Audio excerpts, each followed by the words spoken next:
This is me playing piano in 2017. And this is me a year later performing Anna Menz's Hikaru Nara. And in this video, I want to show you my journey of how I ended up going from hating the piano to falling in love with it, my unrelenting pursuit to improve, and finally, how I learned to play some of the hardest anime arrangements ever created. And stick around till the end to see me perform my Dearest with some impeccable timing from the audience. So to start off, let's rewind the clock back to 2009. I've been playing the piano for as long as I can remember. This is me playing as a kid. Okay. This is me actually playing as a kid. I was your typical Asian American kid that was forced to play the piano growing up, and to be completely honest, I hated every second of it. My perception of classical music at this time was that there were these boring German guys who wrote pretentious songs, but that all changed when I watched one show. Your Lie in April.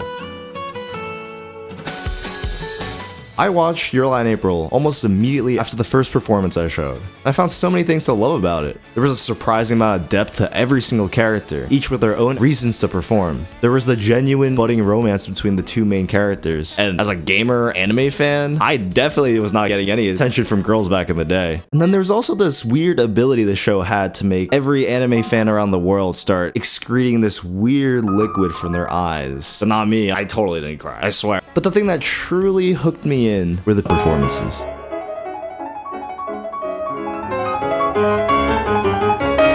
Every single performance captivated me immediately. You could literally feel every single emotion and whatever mental state they were in through their song. This is Aiza, who idolized the main character Kosei's entire life, and the reason he works tirelessly every day and night is to prove to himself and the world that he's truly worthy of playing on the same stage. Then there's Emi, whose performances are an attempt to make Kosei experience the same overwhelming emotional whiplash that he once gave her when they were both kids. And then finally, there's the main duo, Kosei and Kaori.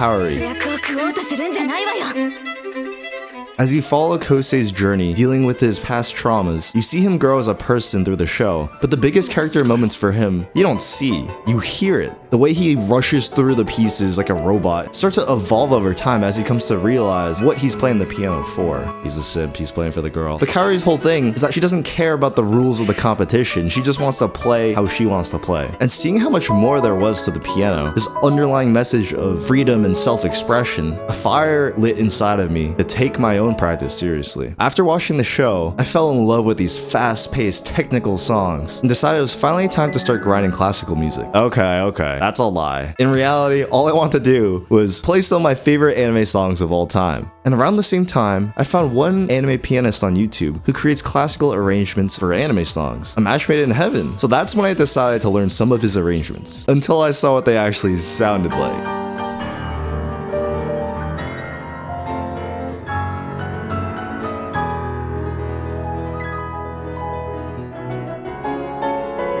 There's no way in hell I could ever play something like that. And with this reality check, I decided to take a much more realistic approach and start learning some easier arrangements. I first started to grind an easier rendition of Your Lie in April's opening, Hikaru Nara. And although it wasn't the flashiest thing, it was the first time in my life where I decided to put my all into learning something that I truly wanted. It took hours and hours, days turned into weeks, but eventually I was able to play it. After that, I found a couple other songs I really wanted to learn. One anime song, one anime adjacent song. The first was the opening to The World God Only Knows, and the second was a song called Flower Dance. And as someone who had played piano for almost 10 years at this point, it was a little embarrassing that it took me so long to learn these songs. But with each and every song, I started to hone my skills, and all of these skills were crucial when I decided to finally learn the arrangement I wanted to play. Anna Menz's arrangement of the Your Lie in April opening. Because of my prior practice, and the willingness to put in the weeks and weeks of practice, I was eventually able to play the entire thing. And most of this was self-taught. I was still taking lessons at the time, but as a closet weeb, I could never show anyone these songs. Until one day where I accidentally left out the sheet music. My piano teacher asked me what it was, so reluctantly I showed it to her, and she was honestly very impressed, seeing just how much practice I put into this. She asked me if I wanted to perform this, as every single year, she gets all of her students to play classical songs. And with my secret exposed, I agreed. Another couple months flew by, and I continued to grind out each and every section, and finally, the fateful day of the performance arrived.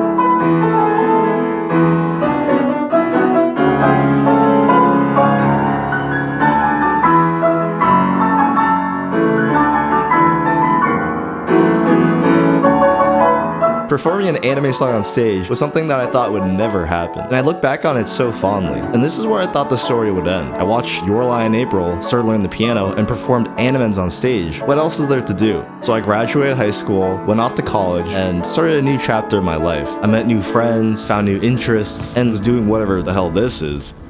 Oh, and then in March 2020, right before spring break in my freshman year, we heard on the news about this wacky virus that was going around, but there's no way that could actually reach us, right? Right? A new type of coronavirus. Centers for Disease Control says the coronavirus is going to spread. The New York City St. Patrick's Day parade now postponed. The NBA tonight suspending its season until further notice. Tonight imposed drastic new travel restrictions. Students this week were told to pack up and head home. Students will have to wait to see if the 2 weeks of online classes will become the norm for the rest of the semester. One versus the LPL, and they like those. Oh my God! Inhuman reactions. You can't escape. You can't escape. You can't. You don't shut up. What the hell was I playing over COVID? Just like you, me, and the rest of the world, this new coronavirus thing came out of nowhere. And just like that, I was right back stuck inside for what felt like an eternity. I remember playing some of the worst games imaginable, like Valorant. This guy's fucking. Holy shit! Do you see this fucking stupid ass animation? I even hit Immortal in that godforsaken game. Those were some dark times. But besides that, with what was essentially a real-life version of the hyperbolic time chamber, what better way was there to make the most of it than to pick up the piano again and start learning what is probably the most difficult Animen song he's ever arranged. If you've never heard anything about this nightmare of an arrangement, let me try to show you just how difficult this song is. Like I said earlier, Animens is well known for making some of the hardest songs in the anime piano community. But even for him, he states in the description of his video that this is the most difficult piece that he has ever arranged. He then says, "It is indeed difficult to completely master this piece, and I'm seriously wondering myself how I even managed to play this entire song." So even for the man, the myth, the legend himself, he doesn't even know how he played it. But to truly encapsulate the absurdity of Animens' Unravel, we have to look at the community surrounding it. And that's right, there's an entire community surrounding this one arrangement. Let me show you a couple videos. How hard is Animens' Unravel? I played Animens' Unravel at Harvard.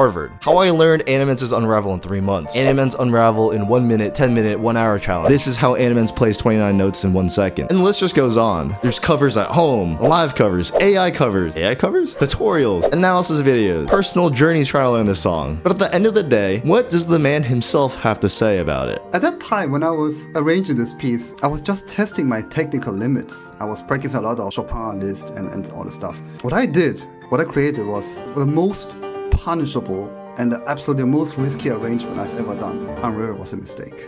Oh my god. So let me reiterate, what did I decide to do for the next 3 months of my life? Every single day, spending hours and hours and hours practicing. That's right, I learned Animens' Unravel. And before I show you any progress, there's one thing you need to know about the song. The beginning of the piece is relatively simple. There's some tricky finger movements, and there's one fast-paced section where you have to alternate both hands. But at 35 seconds, this is what Animens has acknowledged as the wall. He states that the section at 35 seconds is often called the wall because of the sheer difficulty of the passage. And if Animens is saying that, how does a mere mortal like me hold up against it? Cue the practice montage.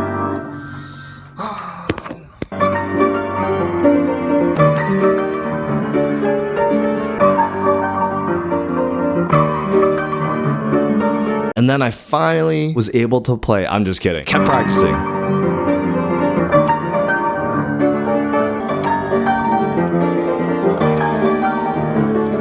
After a full week of grinding this one section alone, I was able to play it okay.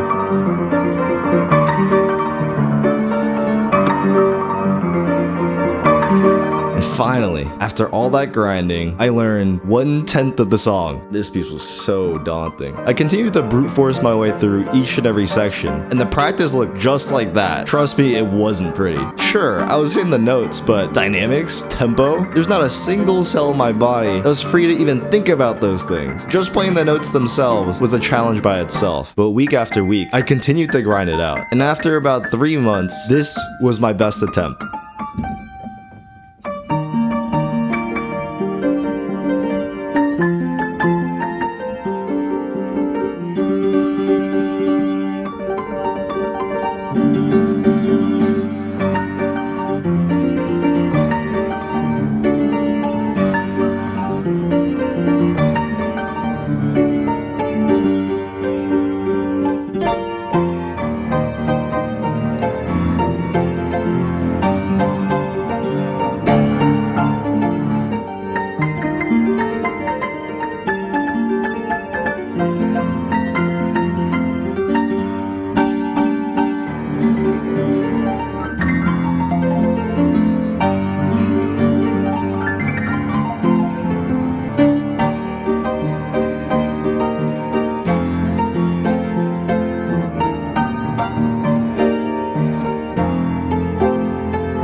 So clearly after 3 months of practice, I still was not nearly good enough to try to perform this on stage. But the hundreds of hours I sank into practicing this paid off in other ways. My technical skill, my jumps, my arpeggios had all drastically improved. And after retiring this song, I decided to learn what is probably my favorite Animen's arrangement of all time, My Dearest. This arrangement, just like all of Animen's other arrangements, was difficult, but comparatively after learning Unravel, it felt like a walk in the park. There were definitely some difficult sections, but with enough time, I was able to play it at a pretty decent level. And after learning this song, a year flew by and the COVID restrictions were lifted. I was able to go back to school, and life got in the way. That is until one day, and one of my friends approached me. They needed performers for their coffee house. And at the same time, one of my roommates actually bought an electric piano. So with what felt like a message from God himself, I decided to spend 2 weeks relearning the song. And finally, the day of the performance came. But before that, I want to circle back to what started this whole journey. Let's talk about Your Lie in April. Some spoilers for Your Lie in April. Skip to this timestamp, or honestly just go watch the show. Alright, last warning.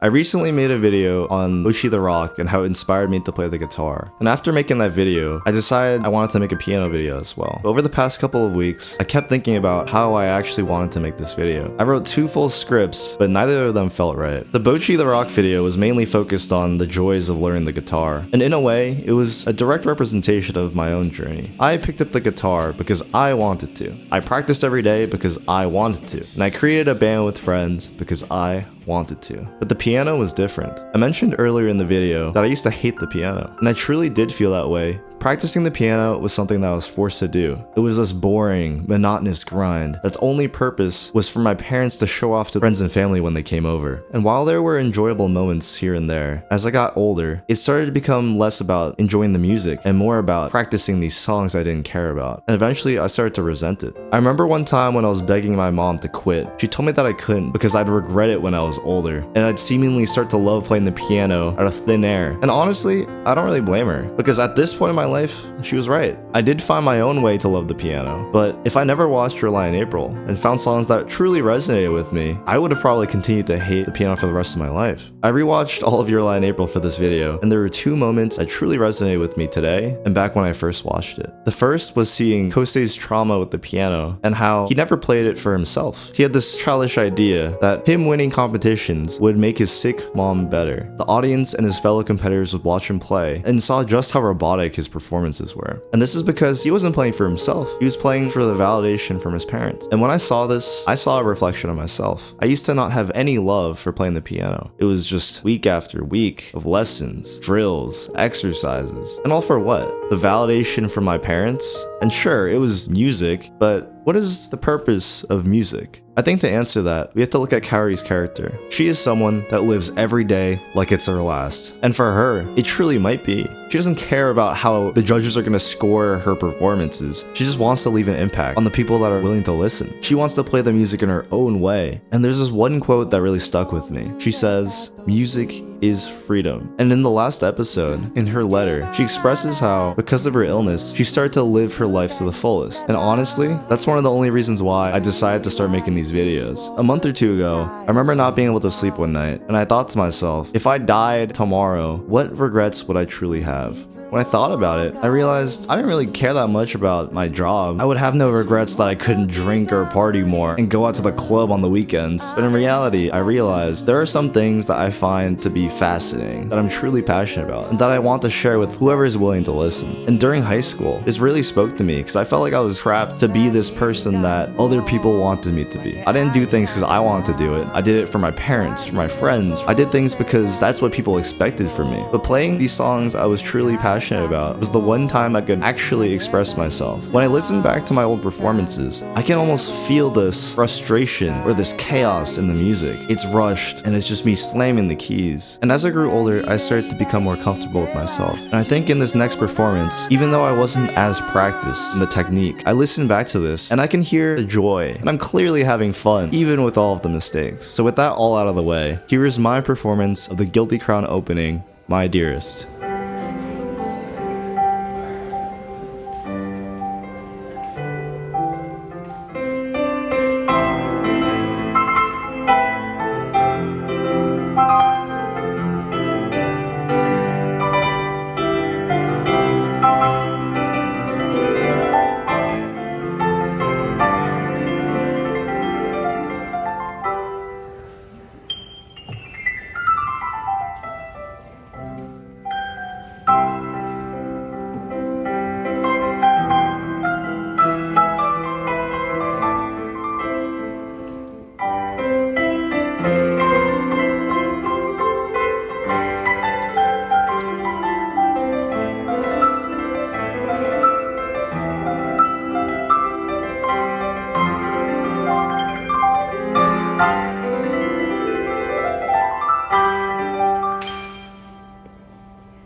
And just like the guitar, that was 3 years ago. Since then, I've moved on to other things in my life, and I haven't really been playing since. That is until today.